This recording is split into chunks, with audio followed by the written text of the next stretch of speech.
Hello students, कैसे हैं आप सब। आई होप आप सभी बहुत अच्छे से पढ़ाई कर रहे होंगे। आज मैं आपके लिए लेके आई हूँ जो सबसे मुश्किल लगता है बच्चों को, रासायनिक समीकरणों को कैसे संतुलित किया जाए। तो आज हम इसका बहुत ही आसान तरीका बताएंगे जो आप एग्ज़ाम में भी यूज़ कर सकते हैं और इससे आप कोई भी गलती नहीं होगी आपकी। जैसे हमारा पहला समीकरण दिया गया है, मैंने नोट्स में आपको डाला है, आपको दिखाई दे रहा होगा स्क्रीन पर। HNO3 प्लस CaOH का whole twice it is equal to CaNO3 का होल ट्वाइस प्लस H2O। पहला जो लेफ्ट साइड वाला होता है हमारा, वो कहलाता है अभिकारक, और जो राइट साइड वाला होता है वो होता है हमारा उत्पाद। पहला है हमारा अभिकारक, तो हमें पहले अभिकारक को एक एक करके ले लेना है। जैसे हमारा पहला अभिकारक है HNO3, तो इसमें हम H की संख्या देखेंगे। इसमें H के आगे कुछ भी नहीं लिखा है। H मीन्स हाइड्रोजन, हाइड्रोजन के आगे कोई भी संख्या, कोई भी नंबर नहीं है, इसलिए हम H को मानेंगे एक। मीन्स अगर कोई संख्या नहीं दी गई है तो इसका मतलब है कोई भी पदार्थ एक ही है वो। तो H हमारा एक है, हाइड्रोजन एक है। उसके बाद आता है नाइट्रोजन। नाइट्रोजन के आगे भी कोई नंबर नहीं दिया गया है, इसलिए हम नाइट्रोजन को भी एक ही लिखेंगे। इसके बाद आ जाता है हमारा ऑक्सीजन। ऑक्सीजन के आगे 3 लिखा हुआ है, नंबर है, इसलिए हम ऑक्सीजन को इट इज़ इक्वल टू में 3 ले लेंगे। इसके बाद हमारा सेकंड जो अभिकारक है वो है CaOH का होल ट्वाइस।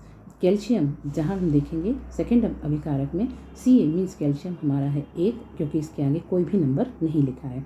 इसके बाद है OH, चूँकि OH का होल ट्वाइस है और O और H दोनों के आगे कोई भी नंबर नहीं है, इसलिए दोनों को एक एक मानते हुए हम 2 से मल्टीप्लाई कर देंगे। तो कितना हो जाएगा हमारा, ऑक्सीजन हो जाएगा 2 और हाइड्रोजन भी हो जाएगा हमारा 2। ये हो गया हमारा सेकंड अभिकारक। अब आते हैं हम अपने उत्पाद के ऊपर। उत्पाद में दिया है पहले नंबर पर है CaNO3 का होल ट्वाइस। इसका मतलब कैल्शियम के आगे कोई नंबर नहीं है, तो कैल्शियम के आगे हम 1 लिख देंगे। नाइट्रोजन, नाइट्रोजन के आगे कोई भी नंबर नहीं लिखा है, इसलिए उसको 1 मानते हुए हम 2 से मल्टीप्लाई करेंगे। तो हमारा नाइट्रोजन कितना हो जाएगा, 1 into 2 it is equal to 2। तो नाइट्रोजन हमारा हो जाएगा 2। O के आगे या ऑक्सीजन के आगे 3 नंबर दिया गया है, जिसको हम 2 से मल्टीप्लाई करेंगे, तो 3 दूना 6, तो हमारा ऑक्सीजन हो जाएगा 6। इसके बाद आ जाते हैं हम अपने चौथे उत्पाद पर, जो है H2O। अब H के आगे नंबर दिया हुआ है हाइड्रोजन के आगे, तो हाइड्रोजन हमारा कितना है 2, और ऑक्सीजन के आगे कोई भी नंबर नहीं है, इसका मतलब है हम ऑक्सीजन को नंबर लिखेंगे 1। अब हम इसको संतुलित करेंगे, देखेंगे कि कौन सा नंबर किसके साथ मैच हो रहा है। हमें अभिकारक और उत्पाद के नंबर्स को मैच करना है। तो सबसे पहले हमारा हाइड्रोजन है, तो HNO3 में हाइड्रोजन 1 है, इसलिए हम, और यहाँ साइड में देखें उत्पाद में, तो हाइड्रोजन हमारे कितने हैं, 2 दिए गए हैं। इस वजह से हमको हाइड्रोजन पहले अभिकारक के साथ 2 का मल्टीप्लाई करना है, और अगर हम एक भी अभिकारक से 2 का मल्टीप्लाई करते हैं तो हमें उन तीनों अभिकारकों या जितने भी उसमें दिए गए हैं पदार्थ, उन सभी के साथ 2 का मल्टीप्लिकेशन करना पड़ेगा। तो 2 इंटू 1, तो हाइड्रोजन कितने हो जाएंगे 2। ऐसे ही नाइट्रोजन के साथ भी करेंगे, 2 into 1 it is equal to 2 हो जाएगा। इसी प्रकार से हम ऑक्सीजन के साथ 2 into 3 it is equal to 6। अभी हम देखते हैं क्या हमारी चीज़ें बराबर हुई हैं। हाइड्रोजन यहाँ 2 है, हाइड्रोजन नीचे आए तो यहाँ हाइड्रोजन हमारा 2 है, हाइड्रोजन बराबर हो गया है। अब हम नाइट्रोजन देखें, नाइट्रोजन यहाँ 2 है और यहाँ भी 2 है, ये हमारा नाइट्रोजन भी बराबर हो गया है। ऑक्सीजन देखें, ऑक्सीजन यहाँ 3 है, सॉरी यहाँ 6 है, और इसके बगल में भी जो हमारे उत्पाद में दिया गया ये भी 6 है। लेकिन अगर हम नीचे आके देखें तो ऑक्सीजन हमारा 1 है, इस वजह से ये कहीं ना कहीं मिस्टेक हो रहा है। इसका मतलब अभी हमारा समीकरण संतुलित नहीं है। इस वजह से हम H2O को भी 2 से मल्टीप्लाई कर देंगे। तो देखें हमारा H में H2 है, इसको हम 2 से मल्टीप्लाई करेंगे तो 2 into 2 it is equal to 4। आगे आके देखें, O कितना है, ऑक्सीजन कितना है 1 है, इसको हम 2 से मल्टीप्लाई करेंगे तो 2 हो जाएगा। अभी हम मिला के देखते हैं कि क्या हमारे दोनों साइड बराबर हो गए हैं। पहले नंबर हमने देखा H हमारे 2 हो गए थे, हाइड्रोजन हमारे यहाँ 2 हैं, और नीचे आके देखें अभिकारक में तो H हमारा 2 है, 2 और 2 कितने हो जाते हैं, 4 हो जाते हैं। यहाँ आके हम देखें तो हमारे हाइड्रोजन भी 4 हैं। अब ये हमारा बराबर हो गया है। नाइट्रोजन आके देखें, यहाँ नाइट्रोजन 2 है, उसी के साइड में देखें नाइट्रोजन यहाँ भी 2 है, ये भी हमारा बराबर हो गया है। ऑक्सीजन को देखें, ऑक्सीजन यहाँ 2 है, यहाँ नीचे भी 2 है, तो ये दोनों बराबर हो गए हैं। यहाँ पे हम देखें ऑक्सीजन 6 और यहाँ भी ऑक्सीजन 6 दिया गया है। अगर हम दोनों के ऑक्सीजन को टोटल करें तो 6 + 2 इट इज़ इक्वल टू 8। यहाँ हम ऑक्सीजन देखें 6 + 2 इट इज़ इक्वल टू 8। इसका मतलब है कि हमारा समीकरण जो है वो संतुलित हो गया। इसी प्रकार से हम धीरे धीरे करके अब जहाँ जहाँ हमने जिस अभिकारक और जिस उत्पाद के साथ टू का मल्टीप्लिकेशन किया था उनके आगे हम 2 लगा देंगे। देखिए आपको स्क्रीन में दिखाई दे रहा होगा। इसी प्रकार से हम दूसरा अपना समीकरण लेते हैं। सेम कंडीशन हमको दूसरे समीकरण में करनी है। दूसरा हमारा समीकरण है NaOH + H2SO4 it is equal to Na2SO4 + H2O। यहाँ हमारा पहला अभिकारक है NaOH। NaOH को हम देखें, Na के बगल में कोई भी नंबर नहीं दिया गया है, इसको हमने 1 मान लिया है। O के बगल में भी कोई नहीं नंबर है तो हम 1 मानेंगे। हाइड्रोजन के बगल में भी कोई नंबर नहीं है, इस वजह से हम इसको 1 ही मानेंगे। इसके बाद आता है हमारा H2SO4। तो इसके बाद हमने देखा कि H हमारा कितना है 2, हाइड्रोजन है 2, सल्फ़र 1 और उसी प्रकार से ऑक्सीजन के बगल में नंबर दिया है 4, इसलिए हम ऑक्सीजन को 4 मानते हैं। अभी उत्पाद की साइड देखें तो Na हमारा सोडियम कितना है 2, सल्फ़र उसी साइड में देखें इसके साथ कोई नंबर नहीं है, तो इसका मतलब क्या है सल्फ़र हमारा 1 है। ऑक्सीजन के साथ 4 नंबर दिया गया है। साइड में आए और बगल में तो हाइड्रोजन हमारा कितना है 2, ऑक्सीजन हमारा कितना है 1। अब इसके साथ हम मिलाएं तो हमारा जो सोडियम है, सोडियम कितना है यहाँ 1 है और इस साइड हमारा 2 है उत्पाद की साइड।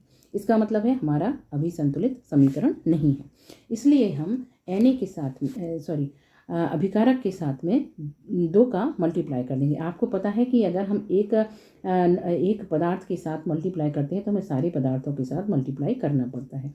तो देखें तो 2 × Na का 1, 2 × 1 इट इज़ इक्वल टू 1।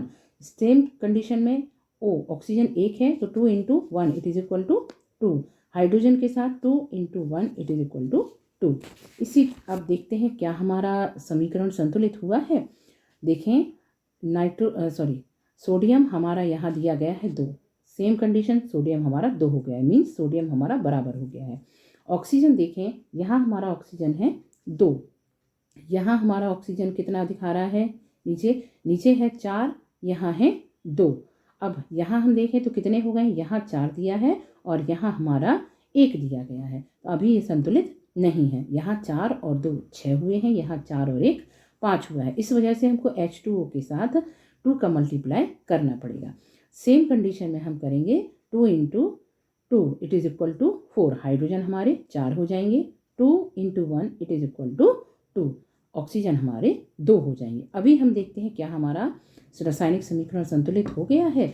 अब देखते हैं, सबसे पहले हमारा Na 2 हो गए हैं, सोडियम हमारा बराबर है, ऑक्सीजन यहाँ 2 है और नीचे भी 2 आ गया है। इसके बाद आते हैं हाइड्रोजन पे। हाइड्रोजन हमारा 2, यहाँ हमारे कितने हो गए हैं 4, लेकिन हाइड्रोजन हमारा नीचे 2 + 2 इट इज़ इक्वल टू 4, तो हाइड्रोजन हमारे बराबर हो गए हैं। सल्फ़र हमारा 1 है, यहाँ भी सल्फ़र हमारा 1 ही है। ऑक्सीजन कितने हैं, ऑक्सीजन यहाँ 2 है और यहाँ भी 2 है। इस वजह से हमारा ये सारा समीकरण अब संतुलित हो गया है। संतुलित करने के बाद अब हम लिखेंगे जहाँ जहाँ हमने 2 का मल्टीप्लिकेशन किया है वहाँ हम 2 जोड़ देंगे। जैसे 2NaOH + H2SO4 it is equal to Na2SO4 + 2H2O। इसी प्रकार हम देखेंगे हमारे अगले समीकरण को। अगला समीकरण हमको हमारा संतुलित लग रहा है। सबसे पहले ही हम मिला लेते हैं इसको। Na 1 है, Cl 1 है, Ag मीन्स सिल्वर 1 है, NO हमारे 3 हैं। इसी के बाद अगले उत्पाद की साइड देखते हैं। Ag हमारा 1 है, क्लोरीन हमारा 1 ही है, फिर हमारा सोडियम 1 है और हमारा NO ये भी 3 है। अब हम देखें इस साइड और ये साइड। Na हमारा 1 है, यहाँ भी Na 1 है, क्लोरीन हमारा 1 है, यहाँ भी क्लोरीन 1 है, Ag हमारा 1 है, यहाँ भी Ag हमारा या सिल्वर हमारा 1 ही है, NO हमारे 3 है, यहाँ भी NO हमारे 3 है। इसका मतलब है कि ये हमारा तीसरा जो समीकरण है ये संतुलित है। इसको हमको कोई कुछ भी करने की ज़रूरत नहीं है, इसको सेम टू सेम लिख देना है, आपको कुछ भी नहीं करना है इसमें। चौथे पे आते हैं हम। चौथा हमारा समीकरण है BaCl2 plus H2SO4 it is equal to BaSO4 plus HCl। यहाँ हम करेंगे बेरियम, Ba कितना है हमारा 1, Cl 2, क्लोरीन, ये हमारा एक अभिकारक हो गया है। दूसरा हमारा है hydrogen 2, sulphur 1, oxygen 4। Same side उत्पाद में देखते हैं, बेरियम 1, सल्फर 1, ऑक्सीजन 4। नीचे आते हैं, आगे बढ़ते हैं, हाइड्रोजन 1, क्लोरीन 1, क्योंकि इसके आगे कोई नंबर नहीं दिए गए हैं। अब हम मिलाएं इसको, हमारा बेरियम 1 है, ये साइड भी हमारा बेरियम 1 है, क्लोरीन यहाँ 2 है लेकिन यहाँ क्लोरीन हमारा 1 है। इसका मतलब क्या है कि अभी हमारा समीकरण संतुलित नहीं है, तो हमें HCl में 2 से मल्टीप्लिकेशन कर देना है। 2 × 1 it is equal to 2 hydrogen, 2 × 1 chlorine it is equal 2 × 1 it is equal to 2, हमारा क्लोरीन हो गया 2। अभी हम मिलाते हैं, यहाँ क्लोरीन, यहाँ बेरियम 1 है, बेरियम 1 है, क्लोरीन 2 है, क्लोरीन यहाँ हमारा 2 आ गया है, हाइड्रोजन हमारा 2 है, यहाँ भी हमारा हाइड्रोजन 2 आ गया है, सल्फर हमारा 1 है, यहाँ भी सल्फर 1 आ गया, ऑक्सीजन हमारा 4 है, यहाँ हमारा ऑक्सीजन भी 4 आ गया है। अब हम देखें तो ये हमारा समीकरण संतुलित हो गया है। अब ये समीकरण क्या बनेगा संतुलित होने के बाद, जहाँ हमने 2 से मल्टीप्लिकेशन किया है यानी HCl के आगे हमको 2 लगा देना है, 2 लगा देना है, तो हमारा समीकरण संतुलित हो जाए। क्या बनेगा समीकरण, BaCl2 plus H2SO4 it is equal to BaSO4 plus 2HCl। तो बच्चों आज हमने आपको ये समीकरण को संतुलित करना समझा दिया है। अब ये आप बहुत ही आसानी से कर सकते हैं। इसके साथ ही हमारा एक इम्पॉर्टेंट क्वेश्चन और भी आता है जो कि है विकृत गंधिता। विकृत गंधिता से हम मतलब समझते हैं कि कोई गंध, जैसा कि उसमें दिखाया गया है, बताया गया है, नाम से स्पष्ट हो रहा है कि कोई ऐसी गंध जो कि हमको पसंद ना आए या किसी को भी पसंद ना आए। मैंने एक नोट्स बनाया है इसका। ये ऐसे पदार्थों में हो सकता है जो कि तेल और वसायुक्त होते हैं। तेल और वसायुक्त जो खाद्य सामग्री होती है वो वायु में उपस्थित ऑक्सीजन के साथ संपर्क में आकर कुछ अधिक समय तक रखे जाने पर ये उपचयित हो जाते हैं। उपचयित होना मतलब उसमें ऑक्सीजन की मात्रा बढ़ जाती है और हाइड्रोजन की मात्रा धीरे धीरे करके कम होने लगती है, जिसके कारण उसका स्वाद और उसकी गंध दोनों बदल जाते हैं, दोनों एकदम खराब हो जाते हैं, जैसा कि दिखाया गया है, बताया गया है। इसी को हम विकृत गंधिता कहते हैं। क्यों? क्योंकि उसका स्वाद और उसकी गंध किसकी, खाद्य पदार्थ की, दोनों ही बदल चुके हैं। इस कारण इस पूरी घटना को हम विकृत गंधिता कहते हैं। इसी कारण इन पदार्थों को क्या किया जाता है, सबसे पहले पैकेट बंद करने से पहले इन्हें एक अक्रिय गैसों से, कुछ अक्रिय गैसें जो होती हैं उन गैसों के द्वारा उपचारित कर दिया जाता है, या उन पैकेट्स में इनको भर दिया जाता है, या उन गैसों से इनको प्रभावित कर दिया जाता है। ऐसी कौन सी गैस है? ऐसी गैस है नाइट्रोजन। जो नाइट्रोजन गैस होती है वो इन्हें ऑक्सीजन से सीधे संपर्क में नहीं आने देती है, कुछ समय के बाद आने देती है, जिसके कारण ये जो खाद्य सामग्री है हमारी, ये कुछ दिनों तक ठीक बनी रहती है। लेकिन इसकी भी एक निश्चित समयावधि होती है। कुछ समय के पश्चात इनमें से भी, इन खाद्य पदार्थों में से भी, चाहे वो पैकेट बंद हो, डिब्बा बंद हो, उन सभी से गंध आने लगती है। अगर आप चाहते हैं कि आप अपने जो कॉपी चेक कर रहा है उससे ज़्यादा से ज़्यादा मार्क्स ले सकें, तो उसके लिए मैंने एक छोटा सा डायग्राम नीचे आपको बना के दिखाया है कि खाद्य पदार्थ जो हैं वो ऑक्सीजन से क्रिया करके ऑक्सीकरण की क्रिया करते हैं, और जिसके फलस्वरूप क्या हो जाती है, उनमें से, उन पदार्थों से बदबू आने लगती है। इसको हम बदबू ना कह के गंध भी कह सकते हैं, जिसको विकृत नाम भी दिया गया है, स्मेल भी बोल सकते हैं।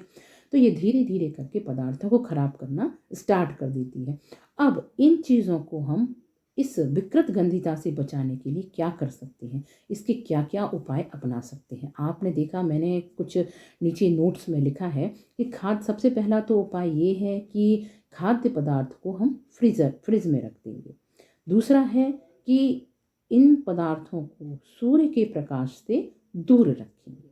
अब आप कहेंगे कि सूर्य का प्रकाश तो हर जगह होता है, तो हमको ऐसे जगह पर इनको रखना है या हम डिब्बे में बंद करके इनको रखेंगे ताकि इन तक सूर्य का प्रकाश ना पहुंच पाए।